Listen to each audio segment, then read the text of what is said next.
The ballroom of Vancouver's seaside Grand Hotel shimmered under 1,000 golden lights, each crystal in the chandeliers scattering fragments of brilliance across polished marble floors. The scent of white roses mingled with a faint tang of champagne as laughter and music floated through the air. Friends and family toasted the perfect couple. Daniel Carter, the ambitious young entrepreneur who had swept Aisha Malik off her feet, and Aisha herself, stunning in an ivory gown that seemed to glow against her warm complexion. Outside, beyond the glass doors leading to the terrace, the Pacific stretched like an endless black velvet ribbon under a sky dusted with stars. The cool night breeze carried the echo of clinking glasses and the faint strains of a love ballad. Daniel had never looked happier, his blue eyes bright as he spun Aisha on the dance floor, her veil fluttering like a banner of victory. The evening was a celebration of promise. 2 lives joined, 2 families united. But amid the applause and camera flashes, Aisha slipped quietly out onto the terrace. Her phone buzzed in her clutch, an international number she knew by heart. Shielding the screen from curious onlookers, she answered softly in her native language. On the other end, a small, excited voice greeted her. "Mama, did you get married today?" Her heart ached. She pressed the phone to her lips, whispering a tender reply. She promised she'd call again soon, that everything was going to be better now, that all the sacrifices would make sense. When she returned inside, her radiant smile was back in place, but her eyes held a trace of something unspoken. Across the room, Daniel's mother watched the exchange with faint unease, though she said nothing. The band played on and champagne flowed. Guests would later remember the night as flawless. The perfect wedding, the perfect couple. What no one could see beneath the glittering surface was the fragile scaffolding of secrets holding the evening together. In the quiet hours yet to come, one secret would shatter, and the fairy tale celebration would end in blood. Daniel Carter grew up in the tree-lined suburbs of Burnaby, British Columbia, the middle child of 3 in a family that prized hard work and respectability. His father, a retired firefighter, was known for his quiet discipline, and his mother for her meticulous standards, a spotless house, a perfectly set table, and a belief that appearances reflected character. From an early age, Daniel learned that success wasn't optional. It was expected. In school, he wasn't the loudest or the most brilliant, but he was persistent. While others coasted, Daniel stayed late to perfect science fair projects or rewrite essays. By his mid-20s, he'd built a small but thriving property management business, the kind of venture his parents boasted about at dinner parties. To outsiders, he was the golden boy with a crisp suit and a clear future. Inside, though, Daniel nursed insecurities, a gnawing fear of failure, a desire for validation that no business milestone could quite satisfy. Love had been more complicated. Relationships fizzled when girlfriends sensed the unspoken checklist behind his compliments. Daniel wanted someone who would fit seamlessly into the life he was building, someone graceful, intelligent, and unblemished by past entanglements. He carried a quiet longing for perfection, an ideal shaped as much by family pressure as by his own pride. The first message from Aisha Malik arrived on a rainy January evening, long after he'd stopped expecting anything meaningful from dating apps. Her profile photo, soft eyes framed by a patterned hijab, stood out among the filtered selfies and half-hearted bios. Her words were warm, careful, and laced with humor. She asked about his hometown's mountains, his work, and whether he liked to travel. He was charmed by her curiosity and a hint of mystery in her phrasing. Their conversations deepened quickly. Aisha spoke of starting fresh, of leaving struggles behind, and building a new life abroad. Daniel was captivated by her vulnerability and the way she seemed untouched by the cynicism he saw in others. To him, she was a blank canvas, a partner unshaped by past mistakes, someone who could make his dreams feel complete. His family was cautious. His mother, in particular, warned that long-distance love could blind a man. But Daniel ignored the hints. When he flew overseas to meet Aisha for the first time, the months of texting and late-night calls dissolved into a single moment on a crowded airport concourse. Her shy smile as she spotted him, and the way her fingers lingered when he took her hand. By the time he proposed, Daniel felt certain he had beaten the odds. He believed he had chosen carefully, chosen well. Standing at the altar on their wedding day, He looked at Aisha and saw not only the culmination of his plans, but the promise of a flawless future. What he couldn't see, what he refused to consider, was that perfection was a fragile illusion. And beneath that illusion, fault lines were already spreading. Long before the white gown and golden ballroom, Aisha Malik's world was a cramped two-room apartment in Karachi, where the ceiling fan wobbled dangerously, and the walls carried the echoes of her son's laughter. At 25, she was already familiar with sacrifice. Her parents had done their best to provide for her education. But when her husband abandoned her before their child's first birthday, survival became her sole priority. She took whatever work she could find, secretarial tasks by day, tutoring neighborhood children in English at night. Each rupee she earned was stretched thin between rent, formula, and school fees for her younger brother. Still, she managed to carve out small joys, tracing letters with her son's tiny fingers on the kitchen table, listening to old Bollywood songs through a crackling radio, and dreaming, if only for a moment, of a life where she wasn't defined by struggle. The idea of marrying abroad began as a whisper from a friend. "You're young, beautiful, educated," the friend said over shared tea. Men in Canada, the UK, they're looking for wives who are serious about family. At first, Aisha dismissed it. Leaving her child felt unthinkable. But as bills piled up and her son outgrew his shoes faster than she could replace them, the whisper became a lifeline. She justified it as a temporary step. Secure a stable life, build a future, then bring her child to join her. Nights after her son had fallen asleep, she scrolled through profiles on international matchmaking sites. Most men were older or insincere, but then there was Daniel.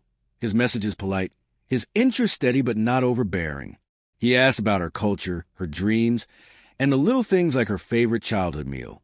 His gentleness caught her off guard. Aisha was careful.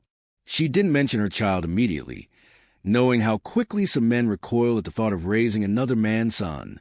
Over time, the omission began to weigh on her, but every time she tried to confess, fear stopped her.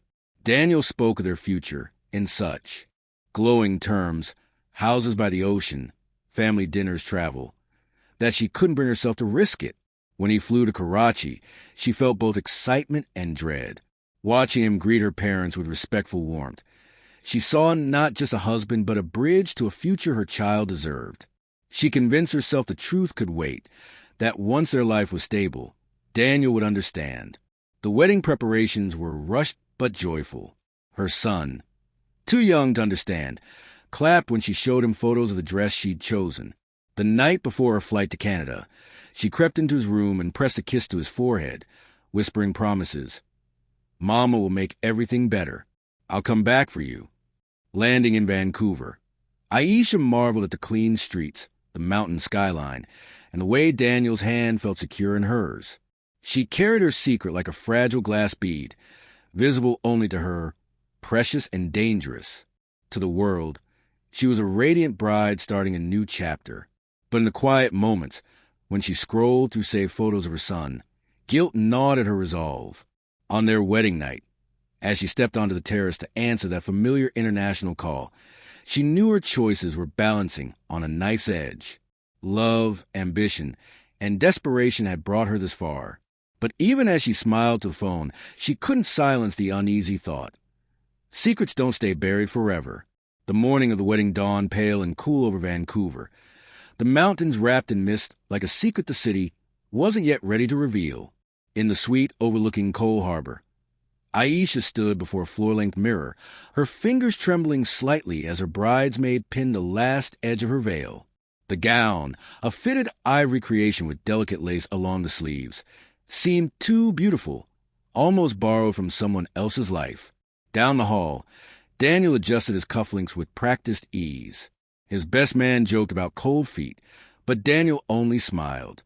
Inside, there was no doubt, at least not the kind he'd admit. He was proud of what today represented, the culmination of months of planning, the promise of a future that felt solid and earned. The Seaside Grand Hotel's ballroom had been transformed into a blend of elegance and subtle cultural fusion. White roses and baby's breath lined the aisle, while lanterns inspired by Aisha's heritage glowed softly against the walls. The scent of jasmine mixed with the faint salt of the nearby ocean, a sensory hymn to beginnings. Guests murmur with delight at the details. The engraved place cards, the towering cake, the custom playlist that blended Canadian folk with Bollywood classics. Daniel's mother, Elaine Carter, stood near the entrance, her champagne flute in hand, watching everything with an eagle's eye. To most, she appeared the picture of grace. But inside, unease flickered. She had tried to learn more about Aisha's past, her family, her upbringing, but found little beyond polite anecdotes. She's perfect. Daniel had said whenever Elaine voiced concerns. Perfect. That word had always sounded fragile to her. The ceremony itself was flawless. When Aisha walked down the aisle, a collective gasp of admiration rippled through the room. Daniel felt his throat tighten, the weight of the moment settling in his chest. As they exchanged vows, Aisha's voice trembled slightly, her gaze flickering once, just once, toward the clutch on a nearby chair where her phone rested, silent but heavy with unseen connections. The reception blurred into a kaleidoscope of dancing, laughter, and clinking glasses. Guests toasted their future, to happiness, to a lifetime of love. Daniel twirled Aisha beneath the chandeliers, her veil catching the golden light. The band played a Bollywood love song, and for a moment Aisha felt almost at peace. But as the night deepened, cracks began to show in the facade. Aisha stepped onto the terrace alone to watch the ocean, her breath fogging in the crisp air. The lights of the city stretched around her like constellations. She pulled out her phone and opened a video sent earlier that day, her son holding up a handmade sign that read, "I love you, Mama." Tears prickled at her eyes. She wiped them away quickly, slipping back inside before anyone could notice. Daniel caught the faint redness in her eyes when she returned. "You okay?" he asked lightly, though a note of curiosity edged his tone. "Just overwhelmed," she said with a smile that didn't quite reach her eyes. By the time the last guest drifted out and the ballroom lights dimmed, the hotel staff whispered about how perfect the night had been. But in one corner of the room, Elaine's gaze lingered on Aisha a second too long. Something about the bride's brief absences, her quick glances at her phone, unsettled her. Upstairs in the honeymoon suite, a bottle of champagne waited on ice beside two crystal glasses. The city lights glittered beyond the windows, indifferent and beautiful. Neither Daniel nor Aisha could have imagined how quickly the magic of that day would twist into horror before the sun rose again. The elevator ride to the honeymoon suite was quiet, filled only with a faint hum of distant music from the ballroom below. Aisha leaned her head against Daniel's shoulder, her veil slightly askew, while Daniel held her hand loosely, his mind buzzing with champagne and excitement. The night had been perfect, or close enough that he could forgive the small imperfections, like his mother's subtle frown or Aisha's brief disappearances. Inside the suite, the city spread out before them, Vancouver's skyline lit like a jeweled crown against the inky Pacific. A chilled bottle of champagne waited on the table, flanked by strawberries and a small chocolate cake. Aisha slipped out of her heels with a sigh of relief and crossed the window, gazing at the dark expanse of water. Daniel busied himself uncorking the champagne, but a flicker of unease tugged at him. He thought about her eyes earlier, red-rimmed, like she'd been crying. He told himself it was nothing, just nerves. Yet the unease remained, sharp and insistent. While Aisha was in the bathroom freshening up, Daniel picked up her phone from a vanity. He hadn't planned to snoop.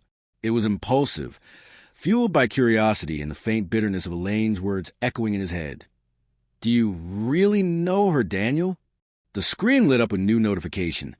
A video thumbnail of a little boy with wide brown eyes and a handmade sign reading, "I love you, Mama." Daniel's stomach dropped. He opened the chat. The messages were unmistakable. Affectionate voice notes calling her Mommy, photographs of boy at school, and conversations with a relative arranging money transfers. Daniel's pulse quickened. He scrolled further, finding months of exchanges. Aisha promising to return, apologizing for leaving, telling her son to be brave. The champagne bottle slipped slightly in his hand, clinking against the counter. He felt a rush of betrayal so intense it made him dizzy. The woman he'd idealized, the future he'd built in his head. It all cracked in an instant. When Aisha emerged, her hair loose around her shoulders and her makeup wiped clean, she noticed his rigid posture. "What's wrong?" she asked softly. He held up the phone, the boy's smiling face frozen on the screen. "Who is this?" His voice was low, dangerous. Her breath caught. She stepped closer. "Daniel, I was going to tell you. You lied to me," he snapped, the words cutting through the air. "This whole time, you let me marry you without telling me you already have a kid?" Aisha's eyes glistened. "Please, it's not like that. I didn't know how to—" "Daniel, I was scared. You thought you could trick me into raising another man's child?" The venom in his tone startled even him. Tears slid down her cheeks. "I wasn't tricking you. I wanted a future for him. For us. I love you. I thought you'd understand once you knew me better." Daniel paced the room, anger boiling over into something darker. He saw his carefully constructed life collapsing, his mother's skepticism, the whispers from friends, the judgment he'd face. In his mind, Aisha's omission wasn't just a secret. It was humiliation. Aisha reached for his hand, but he recoiled. "Daniel, please. I was going to tell you tonight. After the wedding. I just needed you to see me first, not my past." Her words trembled with sincerity, but Daniel's vision had narrowed to a single point: betrayal. Every insecurity he'd ever buried, every fear being made a fool of, surged to the surface. The room seemed to close in on them, the glittering city lights beyond the glass now cold and distant. The perfect night had fractured, and neither of them could yet see how far the cracks would spread. Aisha's phone buzzed again on the table, the boy's name lighting up the screen. Daniel stared at it as if it were a taunt. The weight of the secret, the life Aisha had kept from him, pressed down until the air felt thin.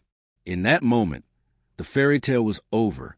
The first seeds of tragedy had taken root, and the night that began in celebration was spiraling towards something neither of them could stop. The sweet's once festive glow had turned brittle.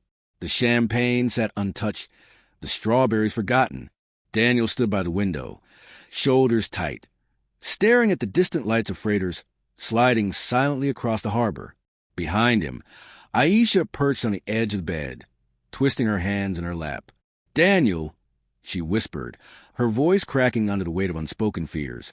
"Please look at me." He didn't move. His thoughts looped. The wedding vows, his mother's warning, the boy's smiling face on her phone. The dream he'd built was unraveling, and humiliation burned hot in his chest. Aisha rose, stepping closer. "I was scared," she said more firmly now. "Scared that if I told you too soon, you'd walk away. I didn't want to lose you before you even knew me." Her words hung in the air, fragile as glass. Daniel finally turned, his eyes stormy with pain and anger. For a heartbeat, neither spoke. The city lights flickered against the glass like distant fireworks, mocking in their celebration. The tension in the room grew suffocating. Daniel's breathing was shallow, his jaw tight. He stepped forward, then stopped himself, the conflict between rage and restraint flickering across his face. Aisha reached for him again. "Please," she said quietly, "this doesn't have to destroy us. We can build a life together, for all of us. You, me, and—" her voice faltered. "And him." Something in her words pierced the haze around Daniel's thoughts, a reminder of the innocent child at the center of the storm. But the moment of clarity was fleeting. Hurt and pride battled with the love he had felt only hours before. The night stretched on in tense silence, the weight of their choices filling the room. By dawn, the suite would no longer hold the promise it had only hours earlier. What happened next would leave shattered lives, unanswered questions, and headlines that would echo far beyond Vancouver. Morning broke gray and damp over Vancouver, a thin mist clinging to the edges of the harbor. Outside the seaside Grand Hotel, seagulls wheeled and cried above the quiet streets, unaware of the storm brewing within its walls. By the time the first patrol cars arrived, the honeymoon suite had already become a crime scene. Its champagne glasses, rose petals, and rumpled sheets now evidence-tagged and photographed under harsh fluorescent light. Detective Maria Lopez stood at the threshold, her expression grim but composed. She was a seasoned investigator, known for her sharp instincts and calm demeanor. As a crime scene photographer moved past her, Lopez scanned the room, noting the overturned chair, the phone still lit with unread messages, and the unsettling contrast between the room's romantic decor and the palpable tension in the air. The first responders had secured the scene quickly. Hotel staff, pale and shaken, whispered to each other in the hallway. One young housekeeper had been the first to raise the alarm after knocking and receiving no answer. What she found when she entered, the unnatural stillness, the cold air of something gone terribly wrong, was enough to leave her trembling. Downstairs, the grand ballroom looked eerily untouched, as if the celebration could resume at any moment. White roses still adorned the tables, a faint trace of last night's music lingering in the air. But the guests were gone now, scattered back to their homes, unaware that the joy they'd toasted hours before had curdled into tragedy. Lopez's partner, Detective Ravi Singh, joined her by the window, flipping through a small notepad. Guests say the couple seemed happy. Some noticed the bride stepping out a few times to take calls, and one or two mentioned tension between Daniel and his mother. Lopez nodded, her gaze shifting to the phone on the bedside table. "And this?" she asked. "Messages from overseas," Singh replied. "Looks like a child was involved somehow. Might explain a motive." The detective began their work methodically, interviewing hotel staff, collecting fingerprints, and tracing the timeline of events after the reception. Surveillance footage showed Daniel escorting Aisha to the elevator around midnight. No other visitors had entered the suite. By midday, a quiet unease settled over the hotel. Reporters had caught wind of an incident on the top floor, their vans parked outside like vultures waiting for scraps.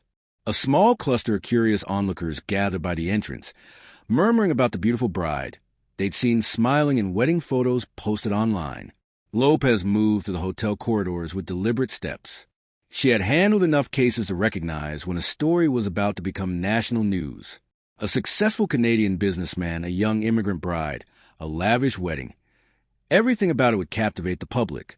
But Lopez didn't care about headlines. She cared about the truth. As the day wore on, investigators pieced together fragments. Text messages from Aisha to a relative mentioning her son, financial transfers overseas, and interviews with wedding guests that painted Daniel as charming but proud, deeply concerned with reputation. Elaine Carter, pale and distraught, admitted to Lopez that she'd always worried Aisha was hiding something. "But murder," she whispered, her voice cracking. "I never thought my son," she trailed off, unable to finish. The detectives located Daniel later that evening. He had left the hotel in a daze and was found sitting in his car a few miles away, staring blankly at the dashboard. His suit was rumpled, his tie loosened, and his eyes red-rimmed from lack of sleep or something darker. Lopez approached carefully, her tone even. "Daniel Carter?" she asked. "We need to talk about what happened last night." He didn't answer immediately. Instead, he looked past her, out toward the harbor where the mist had finally begun to lift. For a fleeting moment, it seemed he might run, but the weight of reality pinned him in place. The investigation was only beginning, but already the narrative was shifting, from a celebration of love to a cautionary tale about secrets, pride, and the fragile illusions people build around themselves. Vancouver's skyline glittered in the distance, as indifferent as ever, while the lives beneath it fractured beyond repair. The night after the crime, the Vancouver Police Department held a brief press conference outside headquarters. Reporters jostled under umbrellas as Detective Maria Lopez stepped up to the microphone, her face unreadable under the camera flashes. She offered few details, only that a woman was dead, a suspect was in custody, and an investigation was underway. The sparse information only fueled speculation, and by morning, the story had made national headlines. Daniel Carter's arrest was quiet, but tense. Officers approached his parents' home, where he had sought refuge, and escorted him out in handcuffs. Neighbors peeked from their curtains, whispers rising like smoke. His mother wept openly on the porch, her tears mixing with the cold drizzle. Daniel kept his head down, expression blank, as if trying to will himself invisible. In the interrogation room, Daniel's polished facade crumbled. He alternated between anger and despair, insisting he hadn't meant for things to go so far. He spoke of humiliation, of dreams shattered, of secrets kept from him. Lopez listened without comment, her notes meticulous. She knew the jury would be less interested in his feelings and more in the facts. The timeline, the evidence, and the life cut short. The trial began 3 months later in a packed Vancouver courtroom. The prosecution painted Daniel as a man consumed by pride and rage. They presented text messages, surveillance footage, and expert testimony to establish motive and opportunity. Photographs from the wedding, Daniel and Aisha smiling beneath the chandeliers, were projected on a large screen, a haunting contrast to the crime they now symbolized. The defense, meanwhile, portrayed Daniel as a man pushed past his breaking point. They spoke of cultural misunderstandings, of deception, and of a moment of passion gone horribly wrong. Daniel himself took the stand, his voice cracking as he described a moment he discovered the truth. "I felt like my whole life was a lie," he said, gripping the railing as if it were the only thing anchoring him. Aisha's family watched from the front row, their grief palpable. A relative read a statement on behalf of her young son, too young to understand the courtroom, but old enough to notice his mother was gone. "She was my whole world," the statement read, drawing quiet sobs from the gallery. Public opinion was sharply divided. Some sympathized with Daniel, framing the incident as a tragic misunderstanding. Others condemned him unequivocally, arguing that betrayal never justifies violence. Social media buzzed with debate, each post adding to noise around an already sensational case. After weeks of testimony, closing arguments brought the tension in the courtroom to a fever pitch. The prosecution reminded the jury of the evidence: Daniel's fingerprints, the timeline, the financial records showing Aisha's support for a child overseas. They argued that this was not an accident but a choice, a man letting his anger override his humanity. The jury deliberated for nearly 2 days before returning. The foreman's voice was steady as he read the verdict: guilty of second-degree murder. A hushed gasp rippled through the courtroom. Daniel closed his eyes, his shoulders slumping as if the air had been sucked from the room. Elaine Carter buried her face in her hands, while members of Aisha's family clutched one another, a mixture of relief and heartbreak etched on their faces. Outside, the courthouse steps became a stage for cameras, microphones, and placards.